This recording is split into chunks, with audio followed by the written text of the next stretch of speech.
क्या हो गया तुम्हें? क्यों नहीं बोल रहे हो? कुछ तो बोलो, कुछ तो बोलो भाई।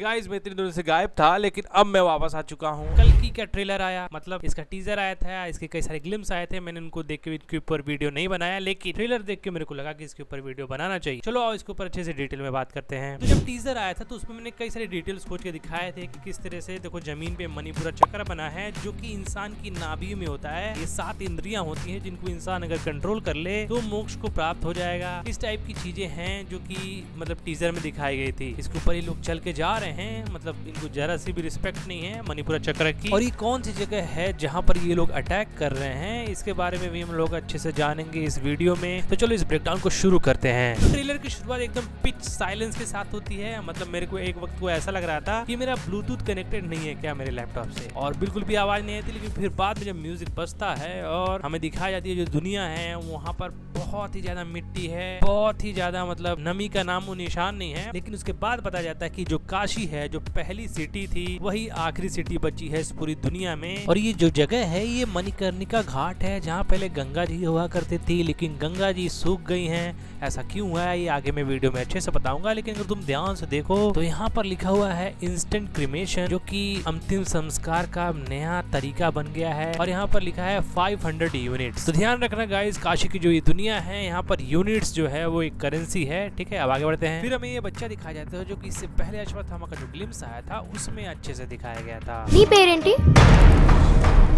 నీతో ఏ భాషలో మాట్లాడాలి? और इस बच्चे को ट्रेलर में भी दिखाया गया था और इसको ये बचाते हुए भी दिख रहे थे। ये बच्चा इतनी बार दिख रहा है, मेरे को लग रहा है कुछ तो है इस बच्चे में, इसकी वजह से इसको इतनी बार दिखाया जा रहा है। मे बी ये बच्चा ही होगा जो अश्वत्थामा सर को खोजेगा गुफा में जाकर, और ये फिर काशी में लेकर जाएगा इनको। और जो अश्वत्थामा का कैरेक्टर है उनको भी ये रियलाइजेशन होगा कि जो गंगा जी का पानी है वो सूख गया है, शिवलिंग के ऊपर एक बूंद नहीं गिरी है, और बाहर की जो दुनिया है वो भी पानी की एक एक बूंद के लिए तरस रही है। अश्वत्थामा को उनकी जो मनी है वो कैसे मिली ये मूवी में देखकर ही पता चलेगा, बिकॉज इसका पता मेरे को है ही नहीं और ना ही कहीं इंटरनेट पर है। लेकिन ओवरऑल ट्रेलर और टीजर को कई बार देखने के बाद मेरे को ये पता चला कि वो मणि शायद उनके पास सदियों से रही होगी और किसी न किसी तरह की पूजा से वो उसके अंदर की शक्ति को जागृत करेंगे। महाभारत के समय में अश्वत्थामा को इस मणि से पावर मिला करती थी जिसे वो युद्ध में यूज किया करते थे। लेकिन कुछ कारणवश उन्होंने एक्चुअली में एक बच्चे को मार दिया था। मैं स्पॉइलर नहीं दूंगा, ऊपर से बता देना चाहूंगा कि इस बच्चे को मारने की वजह से श्री कृष्ण जी ने एक्चुअली में ये जो इनके माथे पे मड़ी थी इसको निकाल दिया था और इसके सारे पावर्स को खत्म कर दिया था। और कृष्ण जी ने श्राप दिया था कि तुम बूढ़े तो होगे लेकिन मरोगे नहीं, तुम्हारा शरीर जो होगा वो सारे दुख दर्द को सहेगा लेकिन तुम्हारी मृत्यु नहीं होगी। एंड इसके बाद महाभारत का जो युद्ध हो रहा था वहाँ से भाग गए थे अश्वत्थामा, और ये माना जाता है कि अभी भी अश्वत्थामा एग्जिस्ट करते हैं हमारी इस दुनिया में। लेकिन जो कल की मूवी है उसमें जो अश्वत्थामा का जो कैरेक्टर दिखाएगा वो फिक्शनल स्टोरी है। वो कैसे अपनी मणि पाते हैं और किस तरह से अपनी पूरी जर्नी दिखाई जाएगी जो कल की मूवी में, वो एक फिक्शनल स्टोरी है। और उसके ऊपर अभी और भी बहुत कुछ है जो बात करना चाहता हूँ मैं। मनी मिलने के बाद जो उनकी पावर्स होती है इनको दोबारा से मिल जाती हैं, और उसका प्रदर्शन आप लोग ट्रेलर और टीजर जितने भी ग्लिम्स आए हैं उनमें देखा होगा आपने।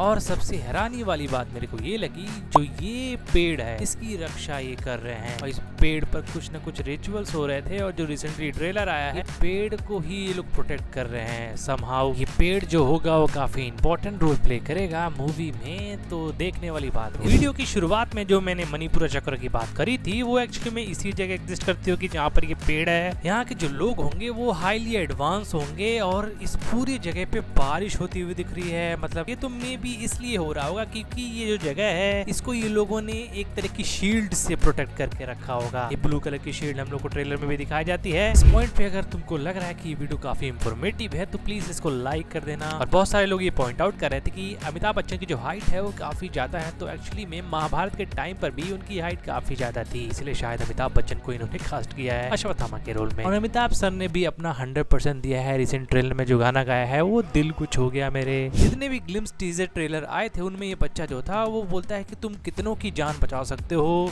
लेकिन अश्वत्थामा का जो कैरेक्टर है वो बोलते सिर्फ एक की ही जान बचाने के लिए आए हैं और वो प्रॉब्लम दीपिका के बच्चे के कैरेक्टर की बात कर रहे होंगे। आगे ट्रेलर में दिखाया जाता है कि दीपिका का जो कैरेक्टर है उसको अश्वत्थामा प्रोटेक्ट करते हुए दिख रहे हैं। ऐसे कई सारी डिटेल्स हैं जो ये शो करते हैं कि दीपिका के अंदर जो बच्चा है वो एक्चुअली में कल्कि होगा, लेकिन दीपिका का ही कैरेक्टर ट्रेलर में बोलता है जिसने अभी तक सांस नहीं ली है वो हजारों सांसों की मरने की वजह कैसे हो सकता है। जिसने अपनी पहली सांस तक नहीं ली वो इतनी आखिरी सांसों का कारण कैसे हो सकता है। दीपिका जो है वो हो सकता है इस बात से अनजान हो कि एक्चुअली में जो उसके पेट में बच्चा है वो कल्कि है। अश्वत्थामा जी का जो कैरेक्टर है वो शायद दीपिका को ये रियलाइज कराएगा कि उनके कोख में भगवान का वास है और उनके साथ जो भी एक्सपेरिमेंट हुए हैं और उनके पीछे जितने भी लोग पड़े हैं वो सब मिलके जो भगवान कल्कि हैं उनको रोकना चाहते हैं। दीपिका कोई एक अकेली कैरेक्टर नहीं थी जो कि एक एक्सपेरिमेंट का हिस्सा थी, कई सारी लड़कियां थी जो कि एक एक्सपेरिमेंट का हिस्सा थी। शायद ये एक्सपेरिमेंट का नाम प्रोजेक्ट की है। कल्कि मूवी से पहले इस मूवी का नाम भी प्रोजेक्ट के ही था। कॉम्प्लेक्स में रहने वाले अमीर लोग जो हैं जो कि रिसोर्सेज खींच रहे हैं अर्थ से, उनको भी शायद प्रोजेक्ट के बारे में नहीं पता होगा, जो कि सुप्रीम यास्किन जो मूवी का मेन विलेन है वो अंडरग्राउंड होके इस एक्सपेरिमेंट को करता होगा। जो कैरेक्टर है सुप्रीम यास्किन वो उसने कहा कई युग बीत गए इंसान ना बदले ना बदलेंगे। युग आए और कितने मौके मिले तुम्हें, पर इंसान ना बदले ना बदलेंगे। मतलब ये कई युगों से जिंदा है, कई युगों से एग्जिस्ट करता है और ये मूवी का ये कैरेक्टर भी बोलता है कि हजारों साल पहले इसको देखा था। ये 6000 सालों पहले देखा था।